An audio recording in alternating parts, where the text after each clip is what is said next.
Hello friends, it's Jesse. I just ran 3 miles, so I apologize for my appearance right now. As many of you know, I have been on a journey of personal transformation since 2018, especially when I began running and listening to self-help books. My journey really got underway last year in 2021 when I joined a private support group and went through a fitness challenge with a team of really supportive people, including Jason, my accountability partner. Being part of that fitness challenge gave me a new sense of confidence and love for life. So I realized that physical fitness is not the answer for everyone. Although if you are experiencing difficulties with your life, I certainly recommend fitness as a possible solution for you. I guarantee that getting in shape and losing excess body fat will make you feel better. Also, there is no substitute for spending some time in the great outdoors, which has fitness and mental health benefits. I highly recommend it. What I really wanted to talk to you about today is the importance of mindset. During the past year, I've been filming and posting weekly YouTube videos focused on self-help type topics. And the conclusion that I've arrived at, and much of the thesis for several of my videos, has been focusing on your mindset is the key to changing your life. During difficult times, it is so easy to slip into a state of fear and anxiety, which leads to depression and shame. We want to put all those negative feelings away from the mind and focus the mind on gratitude, on forgiveness, universal love, empathy for other people, and empathy for ourselves. I used to believe that it was okay for me to judge other people because I judged myself even more harshly. I've now come to the realization that that logic is completely backwards. If I'm judging myself too harshly, then I need to forgive myself for whatever mistakes I've made, because in the long run, none of that shit was that bad. So if you too are consumed by regrets about the past, I urge you to find a place of forgiveness for yourself.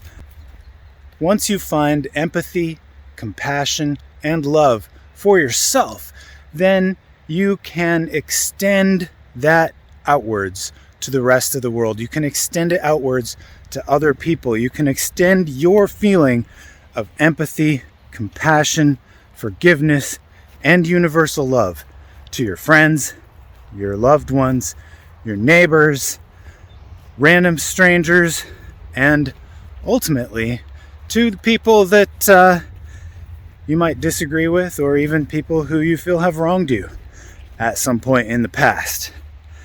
And that is a difficult thing to do, but that is, as Shirzad would say, the sage perspective. When you are able to extend empathy to the people you feel have wronged you. Don't start there. Start with forgiving yourself. Start with finding empathy for yourself. Start with finding gratitude for those things in your life that have gone well, because I feel certain that there is something that you can think of. If you think hard enough, something has gone well. Focus on that. Focus on what you want to see more of in your life and in the world around you. Focus your attention on making that a reality. You can make it possible. By changing yourself, you change the world around you. Other people follow your example.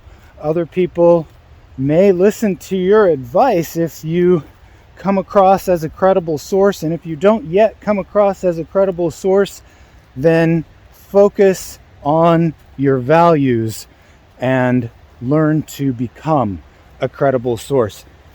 You can do this. If I can do it, then you can do it.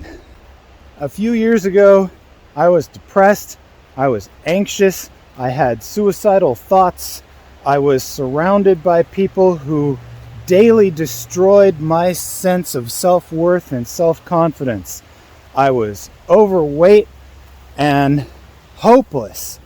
My business failed, my career was in the dumps. You get the picture. It was terrible. And I feel that I have turned my life around. I now have hope. I now believe that I can do things that in the past might have seemed completely unattainable. I now have a sense that if I focus my mind on becoming the person that I want to be, that I really can change. I realize it gets a little sticky because there's a divide in the self-help world between those who advocate personal transformation and those who advocate self-acceptance. For me, it's always about finding balance. At some point, you got to accept yourself and love the person you are. At some point, you got to say, there are things about my life that I want to change, and I can change those things. So, if there are things about your life that you want to change, you don't have to accept those things. You can change those things. If you're always broke and you never have enough money, if your friends are mean and snarky to you all the time, if you don't like your job because your boss works you too hard and doesn't pay you enough, you can change all of those things. There are a couple of approaches. You can change your external world by moving, changing jobs, choosing not to associate with negative people anymore.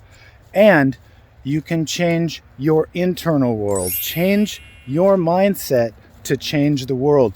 When you begin to exude love, light, and positivity to the people around you, when you show them your appreciation and gratitude for all the things that they do and the people they are, then they begin to reflect that love and light back on you, and that makes you feel better too. It all begins with changing your mindset. It does not end with changing your mindset. You have to do the work. But if you don't change your mindset, then you can work and work and work and spin your wheels and never really get anywhere. And believe me, I know this from personal experience. You can change your life. It all starts with your mindset. It starts when you choose to love yourself. It starts when you choose to love the whole entire world. It is such a beautiful world. Look at this world. Look at these trees. They are so beautiful. And you, my friends, you are beautiful people. So keep being wonderful. Go out and share your love with the world. And I am grateful for this opportunity to talk to you. Thanks a lot, everybody. Have a great day. Bye-bye.